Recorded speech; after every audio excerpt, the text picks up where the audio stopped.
Hi friends, అందరికీ welcome back to my channel. ఈరోజు వీడియోలో ఇన్స్టెంట్ బ్రేక్ఫాస్ట్ రెసిపీని అయితే మీ అందరితో షేర్ చేద్దామని అయితే అనుకుంటున్నాను.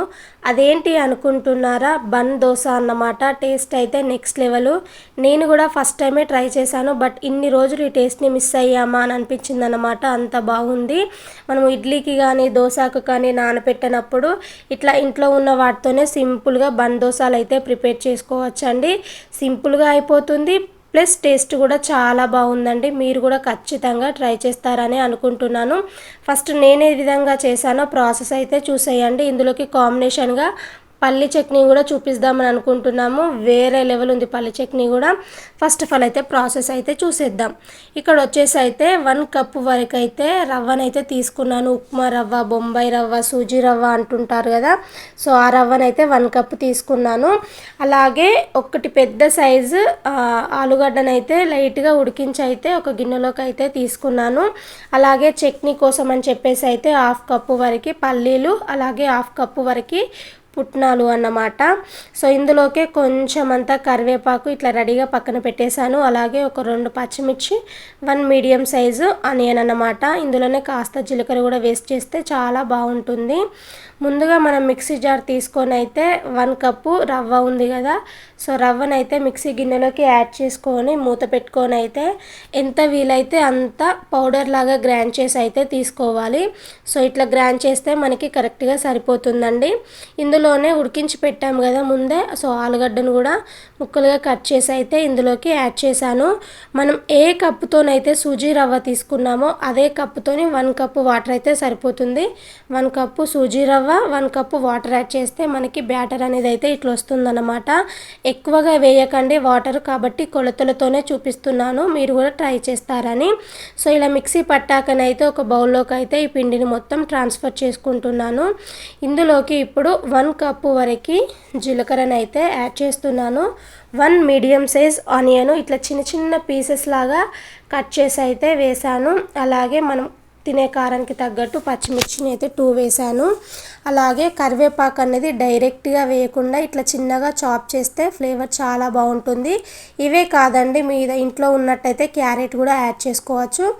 ఇందులోనే టేస్ట్కి తగ్గట్టు సాల్ట్ యాడ్ చేయాలి. అలాగే 1/2 స్పూన్ వరకు వంట సోడాను కూడా యాడ్ చేసుకొని ఒకసారి వీటన్నిటిని కలిసేలాగా 2 మినిట్స్ పాటు అయినా కానీ మంచిగా బీట్ చేసినట్టు కలపాలి అండి. ఇలా కలపడం వలన పిండి మొత్తం మనం వేసిన ఉప్పు కానీ కొంచెం వంట సోడా వేసాం కదా, ఇవన్నీ మంచిగా పర్ఫెక్ట్గా కలుస్తాయి అన్నమాట. సో ఒకసారి అయితే ఈ విధంగా మంచిగా మిక్స్ చేసుకొని అయితే దీనిపై నుంచి వెళ్ళి ఇప్పుడు మూతను పెట్టేసుకోవాలి. మీకు టైం లేదనుకో అప్పటికప్పుడైనా ప్రిపేర్ చేసుకున్నా మనకి బన్ దోశలు అయితే ఈజీగా వచ్చేస్తాయి. బట్ నాకు టైం ఉందన్నమాట, అందుకే దీనిపై నుంచి మూత పెట్టుకొని ఒక 10 నిమిషాల పాటు పక్కన పెట్టేశాను. అంత లోపల మనం చట్నీ కోసం అయితే స్టవ్ పైన గిన్నెను పెట్టుకొని ముందుగా తీసి పెట్టుకున్నాం కదా 1/2 కప్పు వరకు పల్లీలు వేసుకొని అయితే లో ఫ్లేమ్లోనే పెట్టుకొని పల్లీలను మంచిగా వేయించుకోవాలి. ముఖ్యంగా పల్లీలు వేయించేటప్పుడు ఏంటంటే తొందరగా వేగాలి అని హై ఫ్లేమ్లో పెట్టి వేయించుతారు. హై ఫ్లేమ్లో పెడితే తొందరగా వేగుతాయి కానీ లోపటిదాకా వేగు. సిమ్లోనే పెట్టుకొని నిదానంగా పల్లీలను అయితే మంచిగా వేయించుకోవాలి. పల్లీలు కాస్త వేగిన తర్వాతకి పుట్నాలను అయితే యాడ్ చేశాను. మనం పల్లీలు పుట్నాలు కనుక ఒకటేసారి వేసి వేయించామనుకోండి పుట్నాలు మాడిపోతాయి, పల్లీలు వేగడానికి టైం పడుతుంది. కాబట్టి పల్లీలు అనేవి ముందు వేగిన తర్వాతకి పుట్నాలు వేసి అయితే కాసేపు వేయించుకొని స్టవ్ ఆఫ్ చేసుకోవాలి. మనకి పుట్నాలు అనేవి తొందరనే వేగుతాయండి. ఇవి కాసేపు పక్కన పెట్టామంటే చల్లారుతాయి. సో చూడండి, మనం 10 నిమిషాల తర్వాతకి అయితే చూపిస్తున్నాను. సో పిండి కన్సిస్టెన్సీ అయితే ఈ విధంగా ఉండాలి. ఇట్లయితేనే మనకి బన్ దోశలు అనేవి అయితే పర్ఫెక్ట్గా వస్తాయి. ప్లస్ ఇక్కడ బన్ దోశ వేయడానికి అయితే నేను చిన్నది పోపు గిన్నెను అయితే తీసుకున్నాను అన్నమాట. సో ఇందులో వేస్తేనే మనకి పర్ఫెక్ట్గా వస్తాయి అన్నమాట.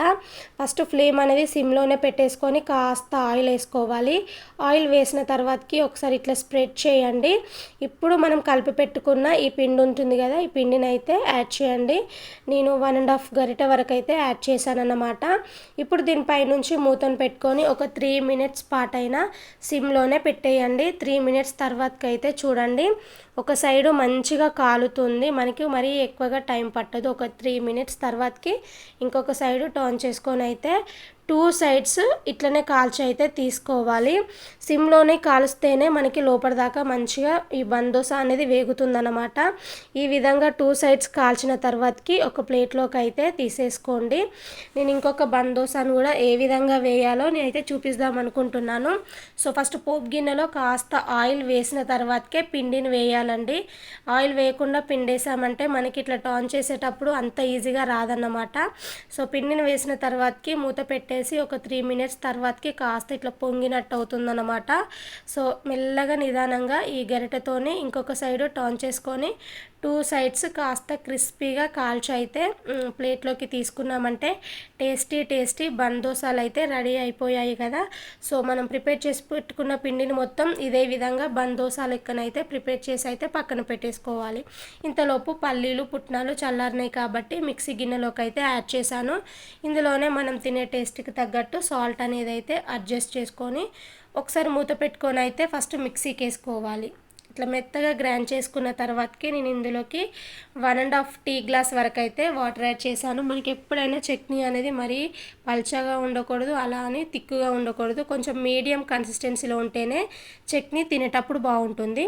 సో ఈ విధంగా మిక్స్ చేసుకున్న తర్వాతకి అయితే ఒక గిన్నెలోకి అయితే ఈ చట్నీని మొత్తం ట్రాన్స్ఫర్ చేసుకోవాలి. సో ఇందులోకి పోపు వేయడానికైతే మనం ఇంతకుముందు బన్ దోసలు వేసాం కదా, అదే పోపు గిన్నెనైతే పెట్టానన్నమాట. ఫస్ట్ కొంచెం ఆయిల్ వేసుకొని ఆయిల్ వేడైన తర్వాతకి కాస్త జీలకర్ర, ఒక 2-3 ఎండుమిర్చి అయితే ఇట్లా లైట్గా తుంచి వేస్తున్నాను. అలాగే కాస్త కరివేపాకు, కొంచెం కలర్ఫుల్గా కనిపించడం కోసం లైట్గా పసుపు వేశాను. నాకు ఎందుకో చట్నీలలో పసుపు వేస్తేనే చాలా ఇష్టం అనిపిస్తుందండి. సో అందుకోసమే పసుపు వేస్తాను. ఇష్టం లేదన్న వాళ్ళు పసుపు స్కిప్ చేయండి. సో చూడండి, పోపు మొత్తం అయితే చట్నీలోకి యాడ్ చేశాను. మన వేడి పల్లి పుట్నాల చట్నీ అయితే రెడీ అయిపోయింది. దోశలోకైనా లేదా ఇడ్లీలోకైనా, ఈ బన్ దోశలోకైనా ఇలాంటి చట్నీ అయితే నెక్స్ట్ లెవెల్ ఉంటుందండి టేస్ట్. ఇప్పటి వరకు మీరు బన్ దోశలు ట్రై చేయకపోతే డెఫినెట్గా ట్రై చేయండి. ఫస్ట్ టైం చూస్తున్నట్టయితే సబ్స్క్రైబ్ చేయండి. Thank you for watching.